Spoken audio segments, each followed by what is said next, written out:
ফজরের নামাজের আজান শুনে আর ঘরে থাকতে পারি নাই, দৌড়াইয়া চলে গেছি মালিক যেন তোমারে পাওয়া যায়। মসজিদে গিয়া না তোমারে পাই নাই। ফজরেও যখন পাইলাম না, আবার জোহরের আজান শুনে মসজিদে চলে গেছি, না মালিক পাই নাই। আসরের আজান শুনে আবার মসজিদে দৌড়াইছি, মালিক পাই নাই। মাগরিবের আজান দিয়ে আবার দৌড়াইছি, মালিক তোমারে পাই নাই। এশার আজান শুনে আবার দৌড়াইছি মসজিদ, মালিক পাই নাই। কোথায় গেলে তোমারে পাওয়া যায়? আয় আল্লাহ, তোমারে কোথাও না পাইয়া যেখানে ওয়াজ মাহফিল হয় সেখানে দৌড়াইছিলাম। ওই টঙ্গীর ইজতেমায় গিয়ে 3 দিন পাগলের মতো পড়েছিলাম। উজানির আল্লাহর কুতুবের দরবারে গিয়েছিলাম, সরসিনে আল্লাহর বলির দরবারে গিয়েছিলাম, চরমনায় আল্লাহর কুতুবের দরবারে 3 দিন গিয়ে মাটিয়ার ময়দানে পড়িয়েছিলাম। মালিক তুমি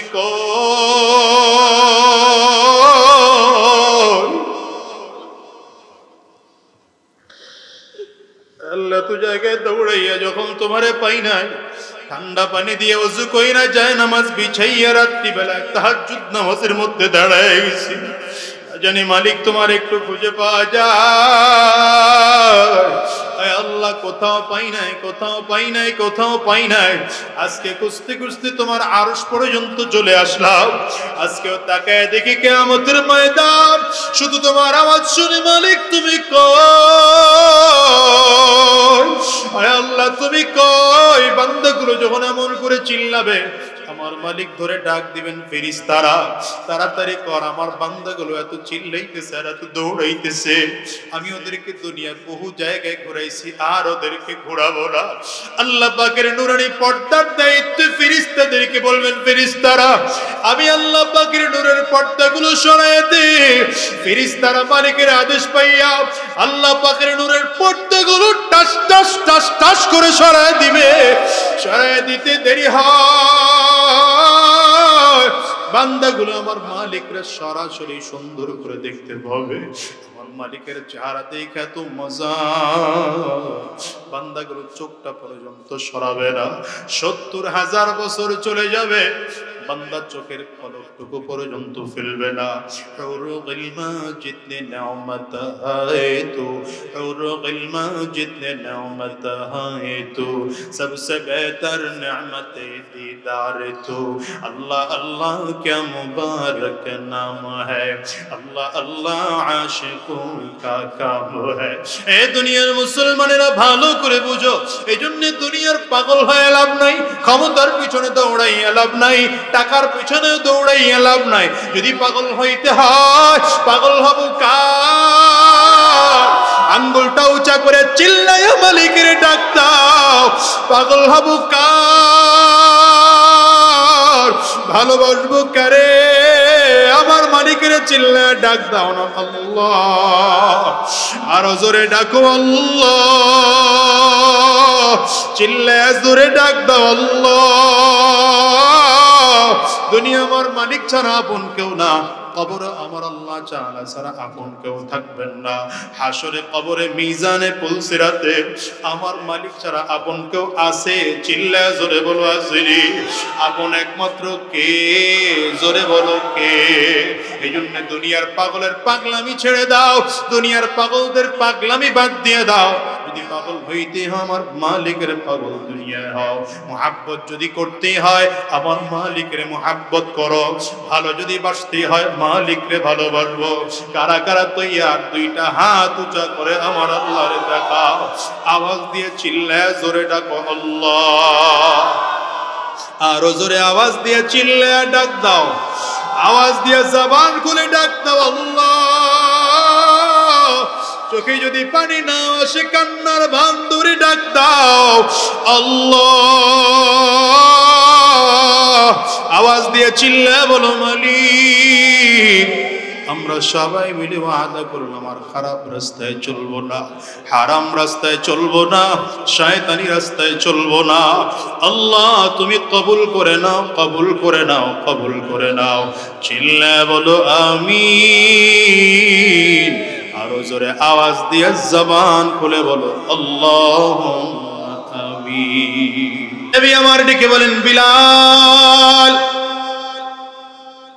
কিয়ামতের ময়দানে আমি নবীকে ডাকা হবে জান্নাতের গেট খুলে দেওয়ার জন্য, কারণ জান্নাতের গেটের চাবি আমি নবীর কাছে থাকবে। আমি নবীর আগে কোন নবীরা জান্নাতের মধ্যে ঢোকার পারমিশন পাবে না।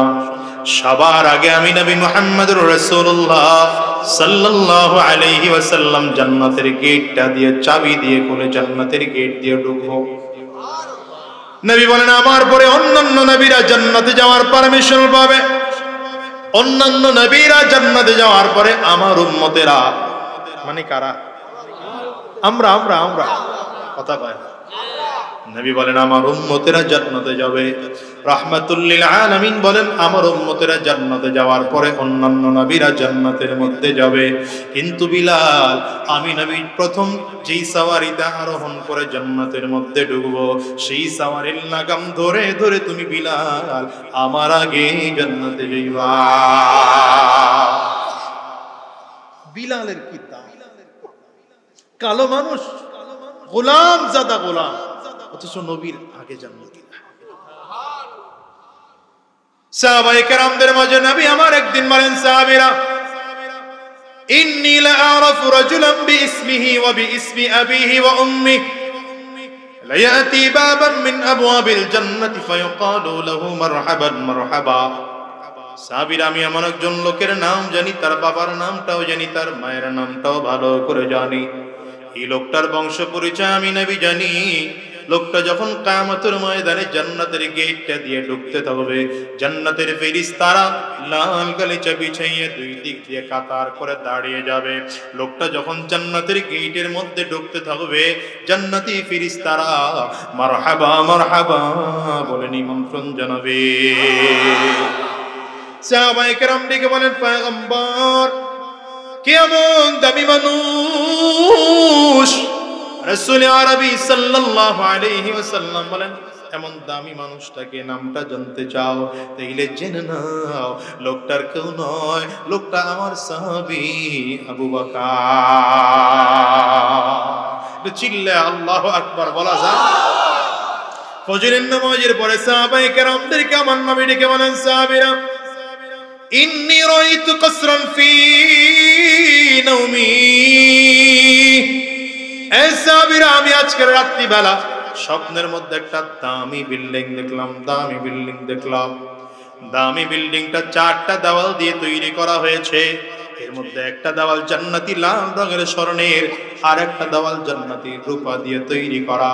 জান্নাতি আর একটা দেওয়াল জবরদস্ত পাথর দিয়ে তৈরি করা, আর একটা দেওয়াল ইয়াকুত পাথর দিয়ে তৈরি করা। মাঝখানে কোনো বালু আর সিমেন্ট ব্যবহার করা হয় নাই, মাঝখানে ব্যবহার করা হয়েছে মিশক আর আম্বর। নিচের ফ্লোরটা বানানো হয়েছে জাফরান দিয়া। নবী আমার ডেকে বলেন, এত দামি বিল্ডিং দেখে জিজ্ঞাসা করলাম, লিমান হাদা? এত সুন্দর ঘরটা কার? একজন এসে বললেন, ফাতাম মিন কুরাইশ, এটা কুরাইশ বংশের একজন যুবকের। নবী আমার বলেন, জানান্তু ইন্নী মিন কুরাইশ ওয়া ইন্নাহু লি। আমি মনে মনে চিন্তা করলাম, আমিও তো কুরাইশ বংশের একজন যুবক, তাইলে মনে হয় জান্নাতের বাড়িটা আমার জন্য বরাদ্দ করা। পয়গম্বর আরবি বলেন, চিন্তা করে 1 কদম 2 কদম সামনের দিকে বাড়াইলাম। হঠাৎ করে আল্লাহ ফেরেশতা সামনে দাঁড়িয়ে কয়, পয়গম্বর, এই বাড়িটা আপনার নয়, এবারে আপনার সাহাবী ওমরের। নবী আমার ডাক দিয়া কয়, ইন্না লিকুল্লি নাবিয়্যিন রাফিকুন ফিল জান্নাহ ওয়া আনতা রাফিকি ফিল জান্নাতি ইয়া উসমান। নবী আমার ডাক দিয়া কয়, রে উসমান, আমার বাড়িটা যেখানে হবে, আমার প্রত্যেকজন নবীদেরকে জান্নাতের মধ্যে একজন সাথী দেওয়া হবে, সঙ্গী দেওয়া হবে। জান্নাতের মধ্যে আমি নবীর সাথী আর সঙ্গী আর কেউ নয়, সে হবে তুমি ওসমান। নবী আমার ডাক দেয়, রে আলী, জান্নাতের মধ্যে আমার বাড়িটা যেমন যেখানেই হবে, আমার বাড়ির সামনেই হবে একমাত্র তোমার বাড়ি। হযরত আলী রাদিয়াল্লাহু আনহু বলেন, পয়গম্বর, আমার বাড়িটা জান্নাতের মধ্যে যেখানেই হোক না কেন অসুবিধা নাই। জান্নাতে আমার বাড়িটা দূরে হলেও অসুবিধা নাই, কাছে হলেও অসুবিধা নাই। কিন্তু পয়গম্বর, আমার যখন মনটা পেরেশান হয়ে যায়, বেচैन হয়ে যায়, যখন আপনার সুন্দর চেহারাটার দিকে তাকাইতে মনে চায়, পয়গম্বর, আমি জানতে চায়, আমার যখন আপনার সুন্দর চেহারাটা জান্নাতের মধ্যে বসে দেখতে মনে চাবে, মনে চাইলেই দেখতে পাবনি। সাহাবায়ে কেরামদের কাছে সবচেয়ে প্রিয় ছিল আমার নবীজির চেহারার দিকে তাকিয়ে থাকা। এজন্য তো আবু বকর সিদ্দিক পয়গম্বর, দুনিয়ার মধ্যে আমার কাছে সবচেয়ে প্রিয় জিনিস হলো তিনটা। কয়টা? আওয়াজ করে কোন কয়টা? এক নম্বর প্রিয় আন-নাজরু ইলা ওয়াজহি রাসূলিল্লাহ, পয়গম্বর আমার কাছে সবথেকে এক নম্বর প্রিয় হলো আপনার সুন্দর চেহারার দিকে তাকিয়ে থাকা। পয়গম্বর আমার কাছে দ্বিতীয় নম্বর প্রিয়, আমার কাছে দ্বিতীয় নম্বর প্রিয় হলো আপনার জন্য সকল সম্পদগুলো খরচ করা। ইনফাকু মালি আলা রাসূলিল্লাহ, পয়গম্বর আমার কাছে তিন নম্বর প্রিয়, আমার একটা বাচ্চা মেয়ে আছে, বারবার করে মনটা চায় আমার এই মেয়েটাকে আপনার কাছে বিয়ে দেব। সাহাবায়ে কেরামদের কাছে প্রিয় ছিল আমার নবীজির সুন্দর চেহারার দিকে তাকিয়ে থাকা। এই দুনিয়ার মুসলমানেরা, হযরত আলী রাদিয়াল্লাহু আনহু জিজ্ঞাসা করেন, পয়গম্বর জান্নাতের বাড়িটা যেখানে হোক না কেন কোনো আপত্তি নাই, ছোট্ট জিনিস জানতে চাই, আমার যখনই আপনার সুন্দর চেহারা দেখতে মনে চাবে, মনে চাইলেই সুন্দর চেহারা দেখতে পাবনি। নবী আমার ডাক দেয়, এরে আলী, জান্নাতের মধ্যে আমার বাড়িটা এমন সুন্দর করে তোমার বাড়িটাকে সেটিং আর ফিটিং দেওয়া হবে, জানালার পর্দাগুলো সরায় দিবা, দরজার পর্দাগুলো সরাইয়া দিবা। পর্দা সরায় দিতে দেরি হয়, আমি নবীর চেহারা দেখতে দেরি হবে না। দুনিয়ার মুসলমানেরা বলো, দুনিয়ার পাগল হইলে লাভ না মালিকের পাগল হইলে লাভ? আওয়াজ করে বলেন না, আওয়াজ করে বলেন না। ও দুনিয়ার মুসলমান শোনো, রবের পাগল যদি হও, আমার আল্লাহ পাকের পাগল যদি হও, সম্পদ একটু কম হতে পারে, ক্ষমতা নাও থাকতে পারে, কিন্তু দুনিয়ায় যদি মালিকের পাগল হওয়া যায়, দুনিয়াতেও লাভ, আখিরাতেও লাভ। মৃত্যুর পরে জিরো না হিরো? বলেন না জিরো না হিরো? এজন্য পাগল হব কার? আঙ্গুলটা উঁচা করে চিল্লা জোরে বলেন কার? ভালোবাসবো কাকে? আওয়াজ দিয়ে চিল্লা জোরে আল্লাহ পাকের নাম নেন না, আল্লাহ। আরো জোরে আল্লাহ, চিল্লা জোরে বলো আল্লাহ। আরো জোরে কও না আল্লাহ। আমরা পাগল হব কার? আরো জোরে কও, জোরে কও, জোরে কও। পাগল হব কার? ভালোবাসবো কাকে? এইগুলি যে একমাত্র জায়গা আমার আল্লাহ পাকের। আল্লাহর পরে দ্বিতীয় নম্বরে যদি কাউকে মহাব্বত করা হয়, দ্বিতীয় নম্বরে মহাব্বত করবো আমার নবীকে। আল্লাহ এবং রাসূলের পরে তিন নম্বর যদি কাউকে মহাব্বত করতে হয়, সে মহাব্বত করবো মাকে। চার নম্বর যদি কাউকে মহাব্বত করতে হয়, সে মহাব্বত করবো বাবাকে। দুনিয়ায় কাকে বলি? প্রত্যেককে বলি মুসলমান। আল্লাহ এক নম্বর, নবী দ্বিতীয় নম্বর, মা আর বাবা, এই চারজন ছাড়া দুনিয়ায় যত মানুষ দেখো, কেউ তোমার আপন না, কেউ তোমার আপন না। বাবা মাকে সন্তান ভালোবাসে, স্বার্থের জন্য মহাব্বত করে। নেতা জনগণরে ভালোবাসে, জনগণ নেতারে মহাব্বত করে, স্বার্থের জন্য মহাব্বত করে। স্বামী তার স্ত্রীকে মহাব্বত করে, স্ত্রী তার স্বামীকে মহাব্বত করে, স্বার্থের জন্য মহাব্বত করে। এই দুনিয়ার মুসলমান, এই জন্য দুনিয়ায় যদি ভালো কাউকে বাসতে হয়, তোমার আল্লাহকে ভালোবেসে জমিন থেকে বিদায় হও। রবের ভালোবাসা নিয়ে যদি বিদায় হতে পারো, দুনিয়ায় লাভ, আখিরাতেও লাভ। চিল্লায় কও না ঠিক কি? এজন্য ভালোবাসবো কারে? আওয়াজ দিয়ে আরেকবার আমার মালিকের নামটা চিল্লায়, মালিকের নামটা মজা করে ডাকতেন না আল্লাহ। কিয়ামতের ময়দানে আমার আল্লাহ পাকের একদল পাগল থাকবে, যেই পাগলগুলো আমার মালিকের দিকে খুঁজবে, আমার মালিক কই, মালিকগুলো কই, আমার মালিক কই। এই পাগলগুলো দুনিয়ার মধ্যে খাওয়া দাওয়া করে নাই, মালিকের খুঁজেছে, কোথাও যায় নাই, কোথাও যায় নাই। যেখানে আমার মালিকের সন্ধান পাওয়া যায়, সেখানেই দৌড়ায় চলে গেছে। কিয়ামতের ময়দানটা বড় ভয়ঙ্কর মুসলমান, এত ভয়ঙ্কর, জমিনটা হবে তামার, সূর্য থাকবে মাথার মধুমাত উপরে, মাথার মগজগুলো সূর্যের তাপে ভাতের মারের মতো টকবক টকবক করে ফুটতে থাকবে। মানুষগুলো ডান দিকে তাকিয়ে দেখবে জাহান্নামের আগুনগুলো ধাউ ধাউ ধাউ ধাউ করে আসতেছে, বাম দিকেও তাকায় দেখবে জাহান্নামের আগুন, সামনের দিকেও তাকিয়ে দেখবে জাহান্নামের আগুন, পেছন দিকেও তাকায় দেখবে জাহান্নামের আগুন। ঘুরিম ঘুরিম সে আওয়াজ,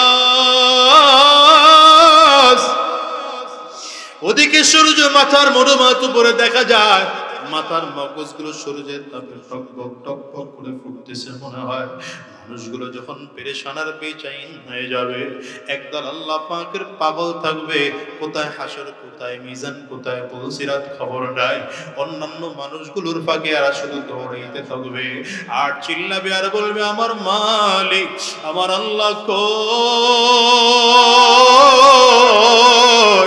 আমার মালিক কই, আমার আল্লাহ কই। এই পাগলগুলো শুধু আমার মালিক রে খুঁজবে, আমার মালিক রে খুঁজবে, আমার আল্লাহ পাক রে খুঁজবে। এই পাগলগুলো দৌড়াইতে দৌড়াইতে পেরেশান হইয়া হায়রান হইয়া আল্লাহ পাকের আরশের পায়ের মধ্যে ট্যাঙ্ক লাগায় বিশ্রাম করবে। আমার মালিক ফেরেশতাদেরকে বলবেন, ফেরেশতারা এতক্ষণ আমার বান্দাগুলো দৌড়াইতেছিল, ওরা কোথায়? ফেরেশতারা বলবেন আল্লাহ, আপনার আরশের পায়ের মধ্যে ট্যাঙ্ক লাগায় বিশ্রাম করতেছে। মালিক বলবেন ওদেরকে ডাকো। ফেরেশতারা ওদেরকে ডেকে আমার মালিকের সামনে দাঁড় করাবেন। আল্লাহ তাআলা তখনও পর্দার আড়ালে দাঁড়ানো, মানুষগুলো আল্লাহ তাআলাকে সরাসরি তখনও দেখবে না।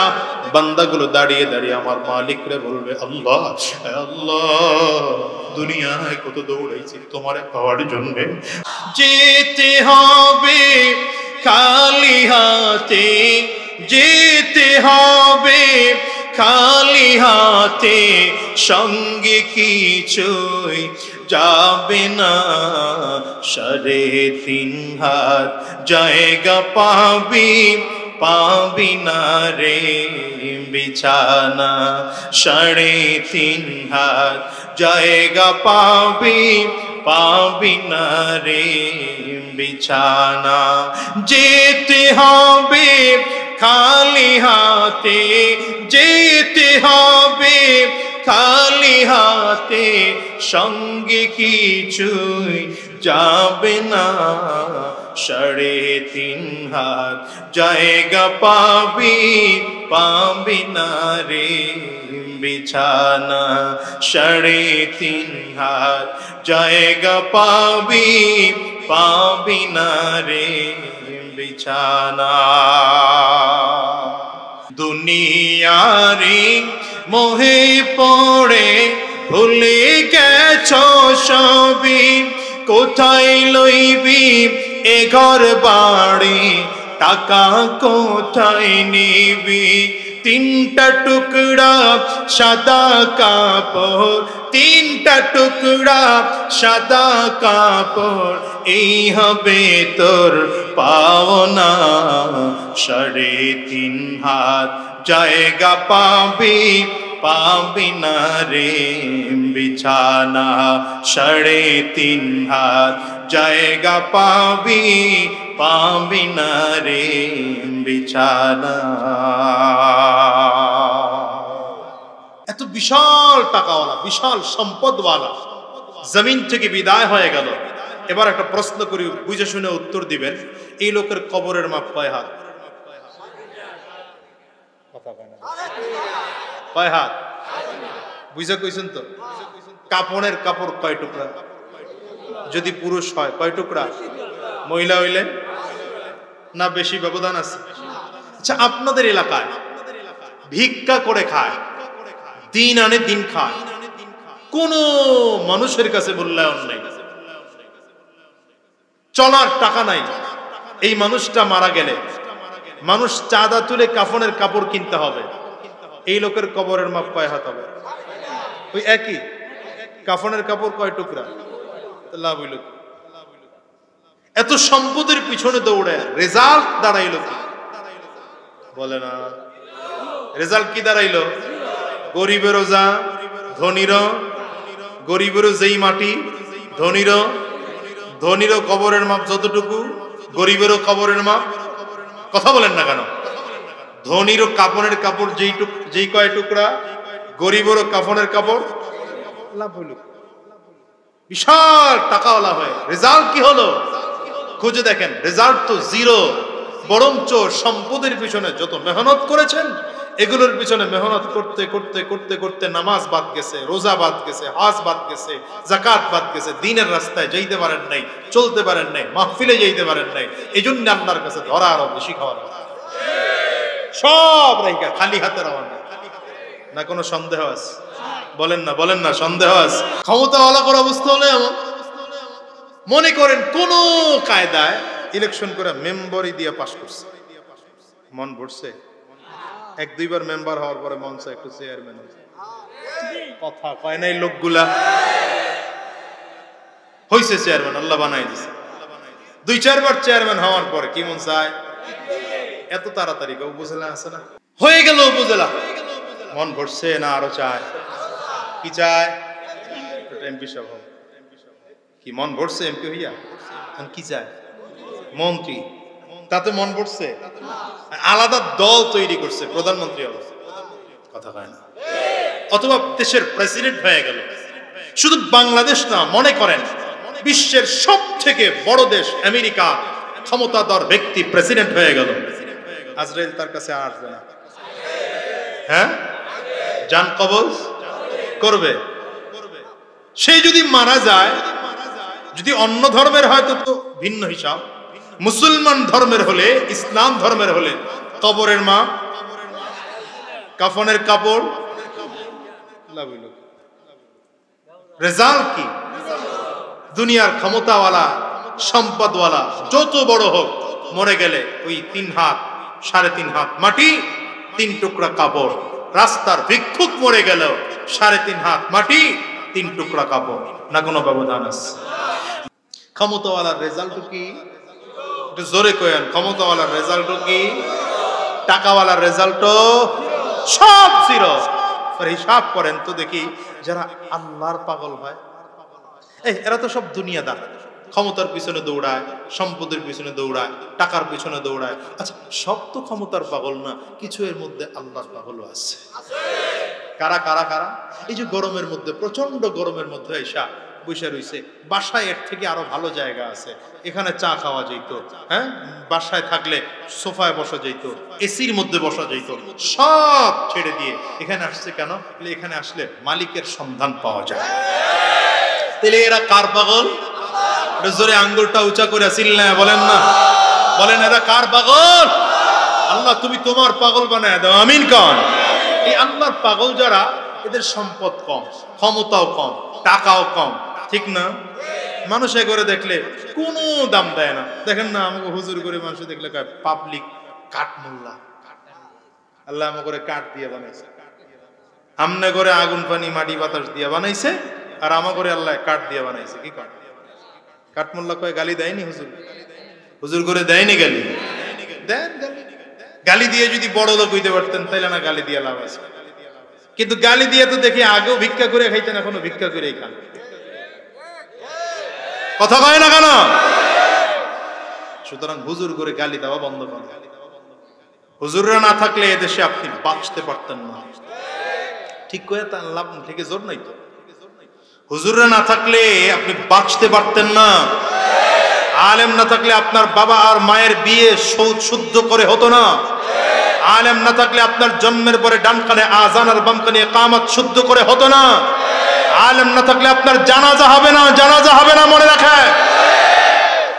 আলেমদের বিরুদ্ধে বলবেন, পারলে আলেমদের পক্ষে থাকবেন, না পারলে চুপ থাকবেন। আলেমদের বিরুদ্ধে বলে কপাল পড়বেন না। নবীর সাহাবায়ে কেরাম, আরে দুনিয়ায় কোনো দাম নাই। নবীর এক সাহাবী ছিলেন কালো মানুষ, কালো, হাবশা দেশে, ঠোঁট দুইটা মোটা, বাবা গোলাম, দাদা গোলাম, টাকা পয়সার দিক থেকে একেবারে নিঃস্ব, ক্ষমতার দিক থেকে একেবারে নিঃস্ব। কি নাম সাহাবী? চিনা ফলাইছেন, মাশাআল্লাহ। হযরত বিলাল হাবশী রাদিয়াল্লাহু আনহু। দুনিয়ার কোনো দাম তার নাই। কিন্তু বলেন তো আল্লাহ এবং তার রাসূলের কাছে দাম আছে না নাই? জোরে কোন। নবীজি মেরাজে গেছেন, মেরাজে গিয়া নবীজি জিবরিল আমিন নবীজির হাত ধরে ধরে জান্নাত দেখাইতেছেন। রাহমাতুল লিল আলামিন আওয়াজ পাইতেছেন, নবীজির আগে যেন কে হাঁটতেছে, পায়ের খরমের আওয়াজ পাওয়া যায়। জিবরিল আমিনকে জিজ্ঞাসা করলেন, জিবরাইল আমার আগে হাঁটতেছে, আওয়াজ কার পাওয়া যায়? বলে হুজুর আপনার সাহাবী বিলালের আওয়াজ পাওয়া যায়। নবী আসছেন, বিলাল জান্নাত ঘুরে ঘুরে যখন দেখতেছিলাম তখন আমার আগে তোমার খরমের আওয়াজ পেয়েছি, কি করো তুমি? এই বাচ্চারা কথা কও না, কি আমল করো তুমি? হযরত বিলাল হাবশী কান্না করতেছেন আর বলেন, হুজুর কি আমল করব, কিচ্ছু আমল নাই আমার। তবে হুজুর আপনি বলেছেন যখনই ওযু করো তখনই 2 রাকাত নামাজ আদায় করো।